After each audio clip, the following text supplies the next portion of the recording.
नमस्कार साथियों, कैसे हैं आप सभी। आप देख रहे हैं अपने और अपने परिवार की सेहत से जुड़ा ये खास शो मेडिकली स्पीकिंग। मैं हूं समर। कैंसर एक ऐसी बीमारी है जिसका इलाज करने में अगर देरी हो जाए तो इसका इलाज कर पाना मुश्किल हो जाता है, जिंदगी बचा पाना मुश्किल हो जाता है।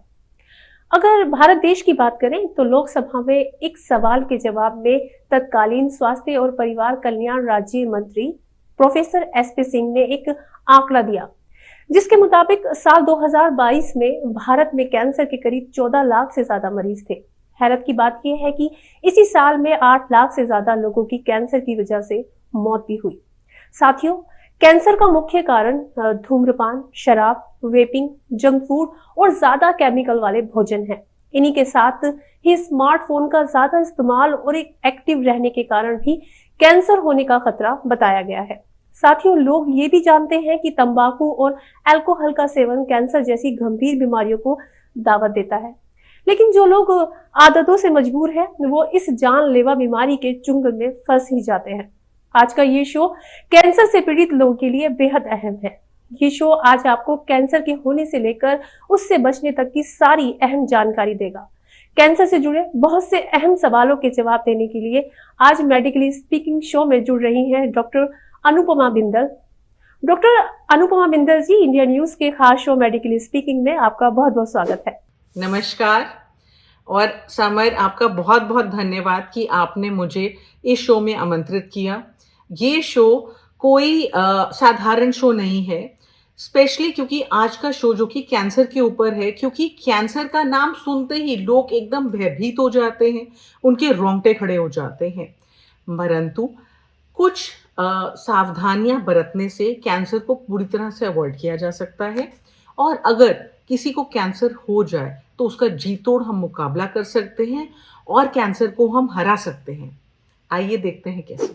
डॉक्टर, सबसे पहले हमें आसान भाषा में ये समझाइए कि कैंसर की बीमारी आखिर है क्या और किस प्रकार ये बीमारी शरीर में पैदा होती है। कैंसर शरीर में होने वाली एक असामान्य स्थिति है जिसमें हमारी शरीर की जो कोशिकाएं हैं, मतलब जो हमारे शरीर के सेल्स हैं, वो एक असाधारण ढंग से बढ़ने शुरू हो जाते हैं।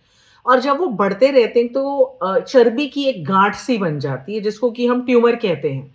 और ये दो प्रकार के होते हैं, एक होता है बिनाइन ट्यूमर और एक होता है मेलिग्नेंट ट्यूमर। और जो मेलिग्नेंट ट्यूमर होता है वो है शरीर के दूसरे हिस्सों में भी फैल जाता है और इसी को हम कैंसर कहते हैं। डॉक्टर, कैंसर कितने प्रकार का होता है और शरीर के किन हिस्सों में कैंसर होने की सबसे ज्यादा संभावना रहती है? कैंसर कई प्रकार का होता है। मुंह का कैंसर यानी ओरल कैंसर, गले का कैंसर यानी थ्रोट कैंसर, पेट का कैंसर हो सकता है, कोलोरेक्टल कैंसर हो सकता है, सर्वाइकल कैंसर हो सकता है, प्रोस्टेट कैंसर, बहुत सारे प्रकार के कैंसर होते हैं। और जो सबसे ज्यादा होने वाले कैंसर है वो तो है, एक तो मुंह का cancer, lung cancer, cervical cancer, ये सबसे कॉमन दिखेगा। डॉक्टर, आज के दौर में देखा जा रहा है कि दुनिया की एक बड़ी आबादी तंबाकू और अल्कोहल का सेवन कर रही है, जबकि इन दोनों चीजों का सेवन करने का नतीजा कैंसर है। आप हमारे दर्शकों को बताइए कि तंबाकू प्रोडक्ट किस तरह हमारे शरीर के अंगों को प्रभावित करते हैं, जिसका अंजाम कैंसर तक होता है। बहुत अच्छा सवाल पूछा आपने समर। ये तंबाकू जो है, ये पान गुटखा, पान मसाले में डाला जाता है और इसके अंदर कुछ एलिमेंट्स होते हैं जो कैंसर को बढ़ावा देते हैं। तो क्या होता है, लोग क्या करते हैं, तंबाकू, पान मसाला, पान सबको ना अपने मुंह में दबा के रखते हैं।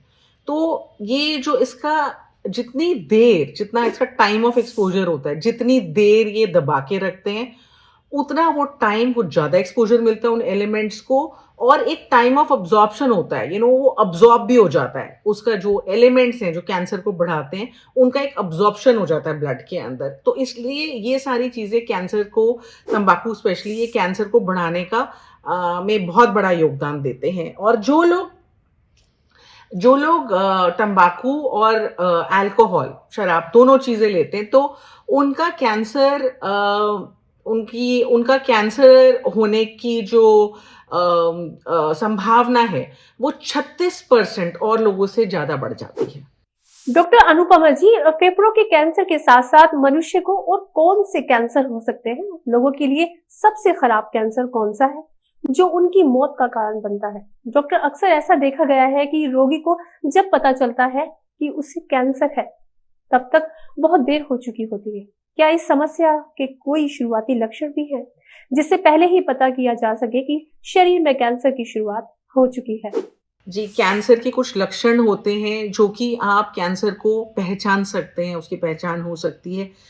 अचानक जब आप देखते हैं किसी का वज़न अचानक कम हो गया, उसने कुछ किया नहीं है वज़न कम करने का, उसका अचानक वज़न कम हो गया, जैसे कि 2-3 महीने में अगर किसी का 10-12 किलो वज़न कम हो जाता है, तो ये कैंसर का एक बहुत बड़ा लक्षण है। शरीर में सूजन आनी या गाँठ बननी, कहीं भी गाँठ बने तुरंत डॉक्टर के पास जाएँ। लगातार अगर किसी को कफ बना रहता है, सीने में जलन, एसिडिटी रहती है हर वक़्त, उसको हर वक़्त एंटासिड खाना पड़ता है, तो ज़रूर दिखाएँ। खाना निगलने में अगर किसी को दिक्कत हो रही है, कैंसर का काफ़ी बड़ा लक्षण है ये। रात को अगर किसी को बहुत पसीना आना शुरू हो जाता है, तो भी डॉक्टर से ज़रूर जाँच कराएँ। अगर आप देख रहे हैं कि आपके शरीर में जो तिल हैं, जो तिल होते हैं, उसमें अगर आपको लगता है बहुत बदलाव आ रहा है, तो ये स्किन कैंसर का इंडिकेशन हो सकता है। घबराने की ज़रूरत नहीं, जाँच ज़रूर करवाएँ। पेशाब में खून आना, मुँह से खून निकलना, लगातार कई सप्ताह तक दर्द महसूस होना किसी न किसी जगह, जैसे एक जगह पे आपको बार-बार रुक-रुक के दर्द हो रहा है, बहुत थकान महसूस हो रही है, तो ये सब कैंसर के लक्षण हैं और आपको वक़्त रहते जाँच करा लेनी चाहिए। डॉक्टर, आज के दौर में पॉल्यूशन, पैकेज फूड, तला भुना खाना ये हमारी लाइफस्टाइल का हिस्सा बन गया है। क्या ये सारी चीजें हमें कैंसर की ओर ले जा सकती हैं? मैं अपने दर्शकों को बताना चाहूँगी कि ये जो फ़ास्ट फ़ूड है, इसमें ट्रांस फैट होता है, बहुत गंदा तेल, ये सड़क से तले हुए समोसे, टिक्कियाँ और ये जो ये बड़े-बड़े कढ़ाइयों में तेल लेकर चीज़ें, ब्रेड पकौड़े, पकौड़े तल रहे होते हैं और उनसे लोग लेकर खाते हैं। वो जो तेल होता है, उसमें ट्रांस फैट होता है, वो रैंसिड ऑयल होता है और वो कैंसर को बहुत जल्दी बढ़ाता है, कैंसर होने की संभावना को बहुत जल्दी बढ़ाता है और हमें टोटली अवॉइड करना चाहिए। सारे जितने प्रोसेस्ड मीट हैं, ये सॉसेजेस हैं, ये सलामी है, रेड मीट है, लाल मांस और ये जितने भी पैकेज्ड फूड हैं, ये मैगी हो गया और ये जितने भी पैकेट में फूड आते हैं, जो पैकेज ये सारे पैकेज नमकीन्स, हमें नहीं पता है किस तेल में तले हुए, सारे ट्रांस फैट वाले तेल होते हैं, गंदा तेल जिसमें तले जाते हैं, तभी तो आप देखते हैं थोड़े दिन में उसमें बदबू आने लगती है।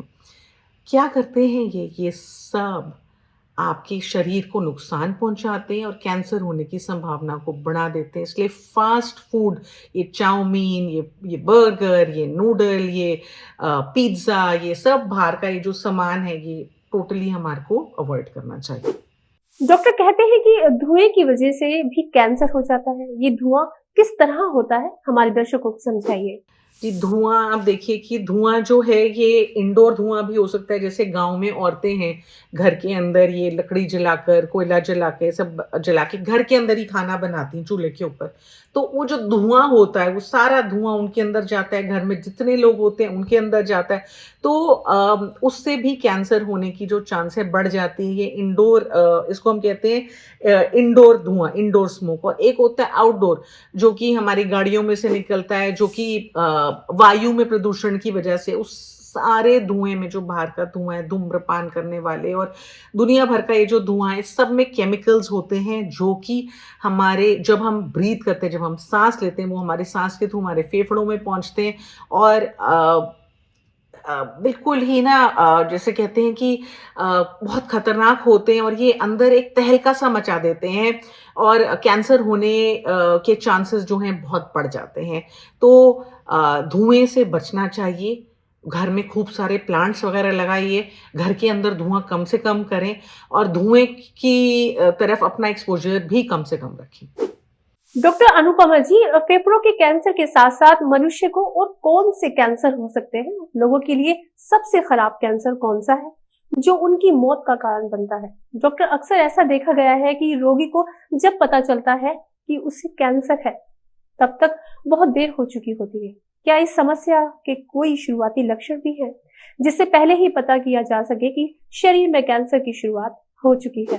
फेफड़ों के कैंसर के साथ साथ शरीर में पेट का कैंसर भी हो सकता है, छोटी आंत का cancer, colon cancer, rectal cancer, kidney का कैंसर, ये सारे कैंसर हो सकते हैं।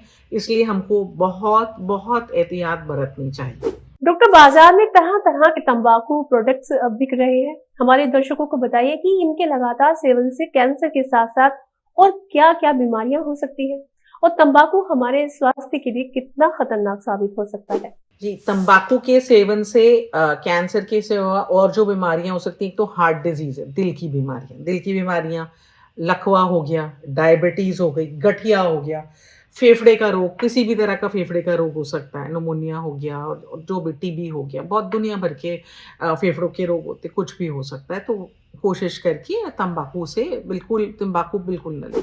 डॉक्टर, युवाओं के लिहाज से एक सवाल हमारा ये भी है कि आजकल युवा स्मोकिंग को छुड़ाने के लिए वॉपिंग जैसे धूम्रपान का इस्तेमाल करते हैं। क्या इसके सेवन भी कैंसर रोग को जन्म देता है, या फिर इससे क्या क्या बीमारियां होती है? जी हाँ, समर, बिल्कुल। वेपिंग आजकल बच्चे बहुत ज़्यादा कर रहे हैं, स्कूल में भी छुप-छुप के कर रहे हैं। वो सोचते हैं वेपिंग से कुछ नहीं होता, पर वेपिंग से भी कैंसर हो सकता है, और हमें बिल्कुल वेपिंग अवॉइड करनी चाहिए। वेपिंग बच्चों को क्या, बड़ों को, किसी को नहीं करनी चाहिए। डॉक्टर, ये तो हमने जान लिया कि कैंसर किन कारणों से होता है। अब हमें आसान भाषा में ये समझाइए कि कैंसर को कंफर्म करने के लिए कौन कौन से मेडिकल टेस्ट है, ताकि सही समय पर कैंसर का इलाज किया जा सके। जी, सो कैंसर को डिटेक्ट करने के लिए कुछ सिंपल टेस्ट हैं। एक तो एफएनएसी टेस्ट है, पैप टेस्ट है, मैमोग्राफी है, कोलोनोस्कोपी है, बायोप्सी है। ये सब टेस्ट हैं जिससे आसानी से कैंसर की जांच की जा सकती है। डॉक्टर अनुपमा बिंदल, कैंसर की बीमारी में लोगों को भारी तकलीफ का सामना करना पड़ता है, अंत में उनकी मौत भी हो जाती है। आप हमारे दर्शकों को बताइए कि कैंसर की बीमारी किस उम्र में ज्यादा होने की संभावना रहती है। सर, कैंसर वैसे तो किसी भी उम्र में हो सकता है, पर 50 साल के बाद कैंसर होने के जो चांसेस हैं वो ज़्यादा बढ़ जाते हैं। एहतियात बरतनी चाहिए, 50 के बाद एहतियात बहुत ज़्यादा बरतनी चाहिए। डॉक्टर, मैं आपसे जानना चाहूंगी कि क्या ब्रेन ट्यूमर और सेकेंडरी ब्रेन ट्यूमर जैसे कैंसर को ठीक किया जा सकता है, और जो लोग इस कैंसर से ठीक हो जाते हैं, क्या उनके दिमाग पर कोई असर रह जाता है? इसके बारे में हमें बताइए। जी, काफ़ी हद तक ब्रेन ट्यूमर और जो सेकेंडरी ब्रेन ट्यूमर होता है, दोनों का इलाज किया जा सकता है, अगर आप वक्त रहते डॉक्टर के पास पहुंच जाएं। कई बारी सर्जरी करनी पड़ती है और उससे वो ठीक हो जाता है, पर वक्त को बिल्कुल नहीं खराब करें, और वक्त रहते डॉक्टर के पास ज़रूर पहुंच जाएं। जी हाँ, इसका इलाज बिल्कुल मुमकिन है। डॉक्टर, गुटखा, सिगरेट, बीड़ी और अल्कोहल से तो कैंसर की बीमारी होती ही है, लेकिन ऐसा भी देखा गया है कि जो लोग इन सब चीजों से दूर रहते हैं, उन्हें भी कैंसर जैसी गंभीर बीमारी हो जाती है। इसका क्या कारण है? मैं समझ रही हूँ आपकी बात, समर। क्या है कि हम देखते हैं कुछ लोग बड़ा हेल्दी लाइफस्टाइल जी रहे होते हैं, गुटखा वगैरह कुछ नहीं लेते हैं, तंबाकू नहीं लेते, शराब नहीं पीते, कुछ नहीं, फिर भी उनको कैंसर हो जाता है। क्यों होता है? कुछ लोगों को हेरिडिटरी होता है, उनके जीन्स के अंदर होता है। तो एक जीन मैपिंग करके कुछ होता है, तो अगर उसको वक्त रहते करा दें तो पता चल जाता है कि कैंसर होने की संभावना है या नहीं है, और अगर है तो उसका प्रिकॉशन लिया जा सकता है। ऑल्सो ये कुछ वायरस इन्फेक्शन होते हैं, लाइक एचपीवी, अगर किसी को जैसे वायरस इन्फेक्शन हो जाता है तो उससे भी कैंसर होने की संभावना हो सकती है। डॉक्टर अनुपमा, कैंसर जैसी गंभीर बीमारी में कौन कौन से ट्रीटमेंट करने चाहिए, ताकि लोग इस गंभीर बीमारी की लास्ट स्टेज तक जाने से पहले ही इसे रिकवर कर लें? हाँ जी, तो कैंसर के जो ट्रीटमेंट हैं, उसके अंदर आप कर सकते हैं। एक तो सर्जरी होती है, कीमोथेरेपी है, radiotherapy, immunotherapy, stem cell transplant होता है, टारगेटेड थेरेपी होती है, और प्रिसिशन मेडिसिन। ये कुछ इलाज हैं, ये अभी इसको विस्तार में समझाना थोड़ा मुश्किल है। जी, पर आराम से इसको किया जा सकता है। डॉक्टर, कैंसर में कीमोथेरेपी की जाती है, आखिर कीमोथेरेपी का प्रोसेस क्या है? ये क्यों की जाती है? इसका क्या असर होता है? क्या इससे कैंसर का परमानेंट इलाज हो जाता है? जी, अब लोग कीमोथेरेपी से बहुत डरते हैं, डरने की कोई बात नहीं है। कीमोथेरेपी क्या है कि जैसे इंट्रावीनस आईवी के थ्रू क्या करते हैं कि शरीर में दवा देते हैं कि कैंसर को रोका जा सके। हाँ, तो कीमोथेरेपी क्या होती है, जो कैंसर के सेल्स के ग्रोथ को बढ़ने से कम कर देती है, और कई केसेस में टोटली हमने देखा है पूरी तरह से ख़त्म कर देती है कैंसर को, ये कैंसर को बढ़ने ही नहीं देती। तो कीमोथेरेपी बहुत इफ़ेक्टिव है। हाँ, थोड़े साइड इफ़ेक्ट्स हैं, पर जब डाइट और दूसरे प्रिकॉशंस के साथ उनको हैंडल किया जा सकता है। डॉक्टर, जब रोगी को ये कंफर्म हो जाए कि वो कैंसर से पीड़ित है, इस स्थिति में उन्हें क्या परहेज करने चाहिए? रोगी को क्या खाना चाहिए, क्या नहीं, और क्या क्या सावधानियां उन्हें बरतनी जरूरी है? समझ जो मेरे कैंसर के पेशेंट्स आते हैं तो सबसे पहले तो मैं चीनी बंद करती हूँ कि चीनी और दूध ये 2 चीज़ें तो नहीं लेनी है। और उसके अलावा जो भी पैकेज्ड और प्रोसेस्ड फूड वो खा रहे होते हैं, यहाँ तक कि मैं चीज़ जो प्रोसेस्ड चीज़ होता है जो बाज़ार से वो लाते हैं, वो कच्चे अंडे लोग खाते हैं, जैसे कि सनी साइड अप वो फ्राइड एग खाते हैं, वो मना कर देते हैं। किसी भी तरह का मतलब आप अंडा अच्छी तरह से पका के खा लें कोई बात नहीं, किसी भी तरह का उसमें वो येलो जो उसका जो येलो पार्ट है, वो कच्ची तरह से आपके अंदर नहीं जाना चाहिए। बगैर धुले फल व सब्जियाँ अच्छी तरह से धोइए, 2-3 बार धोइए, फिर खाइए। फ्राइड फूड्स बिल्कुल मैं मना करती हूँ कि किसी भी तरह का फ्राइड फूड आपको नहीं खाना है। और जो भी प्रोसेस्ड फूड मैं देखती हूँ लोग खा रहे हैं, सलामी हो गई, सॉसेजेस हो गए, ये सब। आजकल सुशी का बड़ा चलन चला हुआ है, उसके अंदर जो फिश होती है वो थोड़ी सी कच्ची होती है, तो वो बिल्कुल नहीं खानी चाहिए। ये सारी चीज़ें तो सबसे पहले। मेयोनीज़, लोगों को मेयोनीज़ के सैंडविच बड़े अच्छे, तो उसमें भी कच्चा अंडा होता है, तो ये कुछ चीज़ें हैं जो टोटली मैं बंद करती हूँ। मैं तो वैसे गेहूँ भी कम ही बोलती हूँ खाने को, बोलती हूँ आप बाजरा खाइए, बाजरे का आटा खाइए, रागी का आटा खाइए, ज्वार, जौ, ये सब तरह के आटे आप खाइए, बेसन की रोटी खाइए, मिसी रोटी, ये सब खाइए। डॉक्टर, अगर कैंसर जैसी गंभीर बीमारी किसी गर्भवती महिला को हो जाए तो ये उसके और उसके बच्चे के लिए कितनी खतरनाक हो सकती है? क्या उसके बच्चे पर इसका कोई असर दिखाई दे सकता है? जी, अगर एक प्रेग्नेंट वुमन को कैंसर हो समर, तो ये कोई ज़रूरी नहीं है कि कैंसर उसके बच्चे को भी होगा या उसके बच्चे को किसी तरह का उसका इफ़ेक्ट होगा। यूजुअली हमने देखा है कि बहुत रेयर होता है, बहुत कम होता है कि एक प्रेग्नेंट वुमन अपने अंदर जो उसका बच्चा पल रहा है उसको उसकी वजह से उसको भी कैंसर हो, ऐसा नहीं होगा। डॉक्टर, शो खत्म करने से पहले इंडिया न्यूज की तरफ से एक सवाल पूछना चाहूंगी कि जो लोग स्वस्थ हैं उनके लिए आप क्या हिदायत देना चाहेंगी ताकि वो कैंसर जैसी गंभीर समस्या के शिकार न हो? मैं लोगों से इल्तिजा करूँगी कि रेगुलर मेडिकल चेकअप्स कराएँ। हर 6 महीने में अपनी जाँच ज़रूर कराएँ, ये बहुत ज़रूरी है, स्पेशली जो लोग 50 साल की उम्र के ऊपर हैं। खाने-पीने का बहुत ध्यान दें। जैसे मैंने आपको बताया, ये सड़क पे या ये बाहर ये जो तल रहे होते हैं चीज़ें, ये सब नहीं खानी है। कोई भी पैकेज्ड प्रोसेस्ड फूड, जो भी फूड पैकेट में आता है वो आपको नहीं खाना है। जैसे ये बने हुए नूडल्स जो उसमें बस मसाला डालो और बना लिए, और ये सब तरह की चीज़ें जो फ़ास्ट फूड्स हैं, ये सब टोटली अवॉइड करने। आजकल फ्रोज़न फूड्स का बड़ा चलन चला हुआ है कि जी फ्रोज़न फूड आपने लिया और बना के खा लिया, सबसे ख़राब चीज़, बिल्कुल मत खाइए। ये दुनिया भर के ये बर्गर और पिज़्ज़ा और इस तरह की ये बाहर के बने हुए चाउमीन वग़ैरह, ये सब टोटली आपको अवॉइड करने चाहिए। गाय के घी का बना खाना खाइए या फिर सरसों के तेल में बना खाना खाइए, तो वो काफ़ी लाभदायक रहता है। ये जितने नमकीन के पैकेट वग़ैरह हैं, भूख लगी तो फल खाइए ना, क्या ज़रूरत है आपको ये सब खाने की? अंकुरित अंकुरित दालें खाइए, अंकुरित काला चना खाइए, अंकुरित बीज खाइए। ये सारी चीज़ें आपको आपके लिए अच्छी रहेंगी। मेरी तरफ से तो यही राय है। साथियों, आज के खास शो मेडिकली स्पीकिंग में डॉक्टर अनुपमा बिंदल जी ने कैंसर से जुड़े कई अहम सवालों के जवाब बड़ी ही सरलता और बारीकी के साथ हमें समझाए। यकीनी तौर पर ये जानकारी हमारे दर्शकों के लिए बहुत मददगार साबित होगी। Doctor Anupama Bindal, medically speaking show में अपना कीमती समय देने के लिए आपका बहुत बहुत शुक्रिया।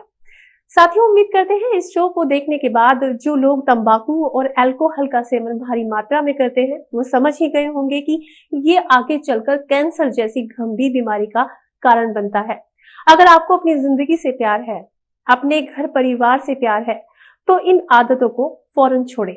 हम उम्मीद करते हैं कि शो में दी गई जानकारी कैंसर के लिहाज से आपके लिए बड़ी उपयोगी साबित होगी। डॉक्टर अनुपमा बिंदल जी, आपका बहुत बहुत शुक्रिया जो आपने वक्त निकालकर इंडिया न्यूज के दर्शकों के साथ ये जानकारी साझा की। और समर, आपका बहुत बहुत धन्यवाद कि आपने मुझे इस शो में आमंत्रित किया। साथियों, हम अगले शो में फिर मिलेंगे एक और नई बीमारी और उसके समाधान के साथ। अब मैं आपसे विदा लेती हूँ, लेकिन जाने से पहले आपसे एक बात कहना चाहूंगी। अच्छा खाइए, अच्छा खिलाइए, स्वस्थ रहिए, मुस्कुराते रहिए, अपने परिवार का ख्याल रखिए। नमस्कार।